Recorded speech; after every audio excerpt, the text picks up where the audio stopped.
Yes, bana, mambo vipi mtazamaji popote pale ambako unaendelea kufuatilia Biomedia kwa ajili ya kupata taarifa mbalimbali.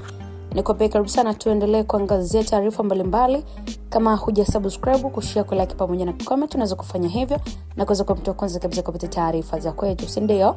Leo tuko na story, mashabiki wamemvaa Ray Kigosi wamuita mnafiki mara tu baada ya kwenda kufanya tukio hilo ambalo tutakwenda kuhabarishana katika kaburi la Kanumba.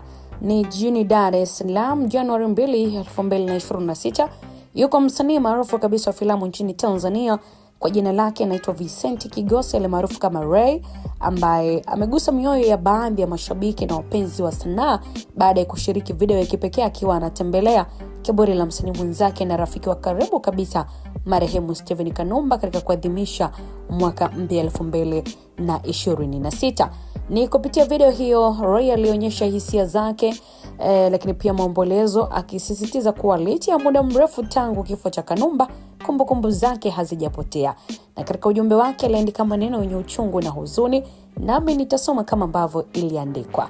Ray anaandika, leo ni mwaka mpya, nimemtembelea ndugu yangu makaburini kwenda kumuombea ili aendelee kupumzika kwa amani. The great, ukimya wangu huu sio kama sikumbuki, hapana. Nakumbuka sana ndugu yangu, ila Mungu naye alikuhitaji zaidi. Aendelee kupumzika kwa amani ndugu yangu, ipo siku tutakutana sehemu nyingine tofauti na hii tuliopo sasa. Mwanga wa milele akupe Bwana, na mwanga wa milele akuangazie, upumzike kwa amani. Amen. Ni maandishi ambayo yalisomeka katika Instagram ya Ray Kigosi akiwa ameandika katika kusherehekea mwaka mpya.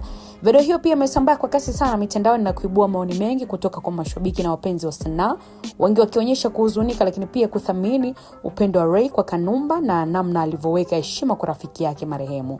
Wapenzi wa filamu za Bongo Movie walishiriki hisia zao kwenye mitandao ya kijamii, wakiweka maneno ya faraja kwa familia ya Kanumba na kupongeza Ray kwa moyo wake wa heshima na kumbukumbu. Lakini pia video hiyo imekuwa kielelezo cha uhusiano wa karibu uliokuwepo kati ya Ray pamoja na Kanumba, ambao ulionyesha urafiki wa dhati kati ya wasanii wa filamu za Tanzania.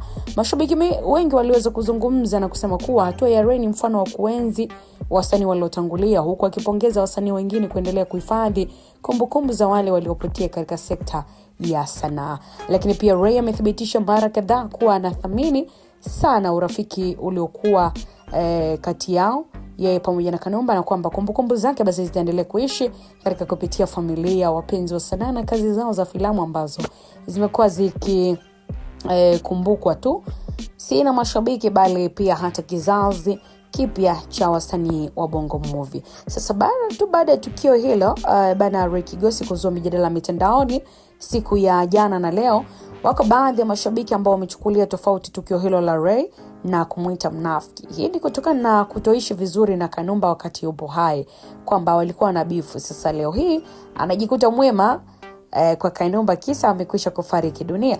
Lakini pia baada ya kuonekana jina lake Ray kama limepotea hivi toka Kanumba amefariki dunia, so kweli ni kwamba tukio hilo la Ray Kigosi baadhi ya mashabiki wamelichukulia tofauti na kuliita kwamba ni tukio la unafiki na hakuna vinginevyo.